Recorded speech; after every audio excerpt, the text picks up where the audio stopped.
ಗುಂಡ್ಲುಪೇಟೆ ಪಟ್ಟಣದ ಎಚ್.ಎಸ್. ಮಹದೇವ ಪ್ರಸಾದ ನಗರದಲ್ಲಿ ಕರ್ನಾಟಕ ಕಾವಲು ಪಡೆಯ ತಾಲೂಕಾ ಅಧ್ಯಕ್ಷ ಎ. ಅಬ್ದುಲ್ ಮಾಲಿಕ್ ಅವರು ಆಹಾರವನ್ನು ಅರಸಿ ಬಂದ ಕಾಡಿನ ಮೊಲದ ಮರಿಯನ್ನ ರಕ್ಷಣೆ ಮಾಡಿ ಅರಣ್ಯ ಇಲಾಖೆಯ ಸಹಾಯಕ ಅರಣ್ಯ ಸಂರಕ್ಷಣಾಧಿಕಾರಿ ಎಸಿಎಫ್ ರವೀಂದ್ರ ಅವರಿಗೆ ಹಸ್ತಾಂತರಿಸಿ ಮಾನವೀಯತೆ ಮೆರೆದಿದ್ದಾರೆ. ಇದೇ ವೇಳೆ ಕಾಡಿನ ಪ್ರಾಣಿ ಸ್ವೀಕರಿಸಿ ಮಾತನಾಡಿದ ಅಧಿಕಾರಿಗಳು ಒಳ್ಳೆಯ ಪ್ರಶಂಸೆ ವ್ಯಕ್ತಪಡಿಸಿದ್ದಾರೆ. ಈ ಸಂದರ್ಭದಲ್ಲಿ ಟೌನ್ ಸಂಚಾಲಕರಾದ ಮಿಮಿಕ್ರಿ ರಾಜು ಸೇರಿದಂತೆ ಅರಣ್ಯ ಇಲಾಖೆ ಸಿಬ್ಬಂದಿ ವರ್ಗದವರು ಹಾಜರಿದ್ದರು. ಸುವರ್ಣ ಟೈಮ್ಸ್, ಇದು ನೇರ ನುಡಿ ಕನ್ನಡದ ಧ್ವನಿ.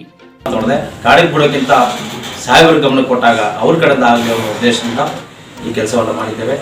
ದಯಮಾಡಿ ಆಹಾರ ಅರಸಿ ಬಂದಂಥ ಪ್ರಾಣಿಗಳಿಗೆ ಬಡಿಯೋದಾಗಲಿ ಮಾಡಬಾರ್ದು. ಅದನ್ನು ನಾವು ಕಾಡಿಗೆ ತಗೊಂಡು ಬಿಟ್ಟು ನಮ್ಮ ಗುಂಡ್ಲುಪೇಟೆ ಅಂದರೆ ಹುಲಿಗಳ ನಾಡು, ಈ ಕಾಡು ಸಂರಕ್ಷಣೆ ನಮ್ಮೆಲ್ಲರ ಹೊಣೆ ಅಂತ ಈ ಸಂದರ್ಭದಲ್ಲಿ ಹೇಳ್ತಾ ಎಲ್ಲರಿಗೂ ಶುಭವಾಗಲಿ. ನಮಸ್ಕಾರಗಳು.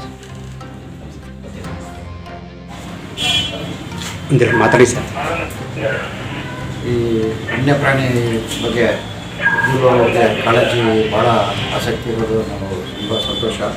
ಅವರಿಗೆ ನಾವು ಇಲಾಖೆ ಪರವಾಗಿ ಪ್ರಶಂಸೆಯನ್ನು ಅಭಿನಂದಿಸ್ತೇನೆ. ಧನ್ಯವಾದಗಳು. ಕಾಡು ಕಾಡಿಂದ ತಪ್ಪಿಸ್ಕೊಂಡು ಮನೆ ಬಳಿ ಬಂದಂಥ ಇದನ್ನು ಬೀದಿ ನಾಯಿಗಳು ಕಚ್ಚಿ ಅದಕ್ಕೆ ಅನಾಹುತ ಉಂಟು ಮಾಡೋಂಥ ಸಂದರ್ಭದಲ್ಲಿ ಅದನ್ನು ರಕ್ಷಣೆ ಮಾಡಿ ಈ ಸಣ್ಣ ಮೊಲದ ಮರಿಯನ್ನು ನಮ್ಮ ವಶಕ್ಕೆ ನೀಡಿದ್ದಾರೆ.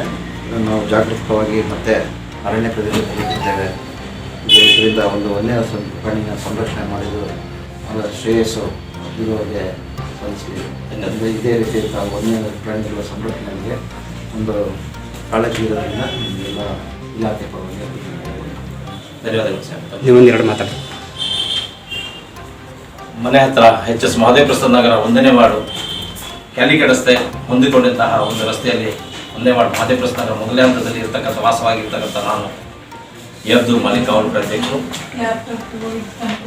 ನಿನ್ನೆ ತಾನೇ ಇದು ಆಹಾರ ಅರಸಿ ಮನೆ ಹತ್ರ ಬಂದಾಗ ಏನೋ ಓಡ್ತಾ ಇದೆಯಲ್ಲ ನಾಯಿ ಅಂತ ಅಂದ್ಬಿಟ್ಟು ಬಂದಾಗ ಮಮ್ಮಿ ತಕ್ಷಣ ಅದನ್ನೇ ರಕ್ಷಣೆ ಮಾಡಿ ಒಂದು ಬಾಕ್ಸಲ್ಲಿ ಇಟ್ಕೊಂಡು ಕಾಡಿಗೆ ಬಿಡುವಂಥ ಒಂದು ಕೆಲಸಕ್ಕೆ ನೋಡೋಣ ಅಂತ ನೋಡಿದೆ. ಕಾಡಿಗೆ ಬಿಡೋಕ್ಕಿಂತ ಸಾಹೇಬರ ಗಮನ ಕೊಟ್ಟಾಗ ಅವ್ರ ಕಡೆಯಿಂದ ಆಗಲಿ ಅನ್ನೋ ಉದ್ದೇಶದಿಂದ ಈ ಕೆಲಸವನ್ನು ಮಾಡಿದ್ದೇವೆ. ದಯಮಾಡಿ ಆಹಾರ ಅರಸಿ ಬಂದಂಥ ಪ್ರಾಣಿಗಳಿಗೆ ಬಡಿಯೋದಾಗಲಿ ಮಾಡಬಾರ್ದು. ಅದನ್ನು ನಾವು ಕಾಡಿಗೆ ತಗೊಂಡು ಬಿಟ್ಟು ನಮ್ಮ ಗುಂಡ್ಲುಪೇಟೆ ಅಂದರೆ ಹುಲಿಗಳ ನಾಡು, ಈ ಕಾಡು ಸಂರಕ್ಷಣೆ ನಮ್ಮೆಲ್ಲರ ಹೊಣೆ ಅಂತ ಈ ಸಂದರ್ಭದಲ್ಲಿ ಹೇಳ್ತಾ ಎಲ್ಲರಿಗೂ ಶುಭವಾಗಲಿ. ನಮಸ್ಕಾರಗಳು.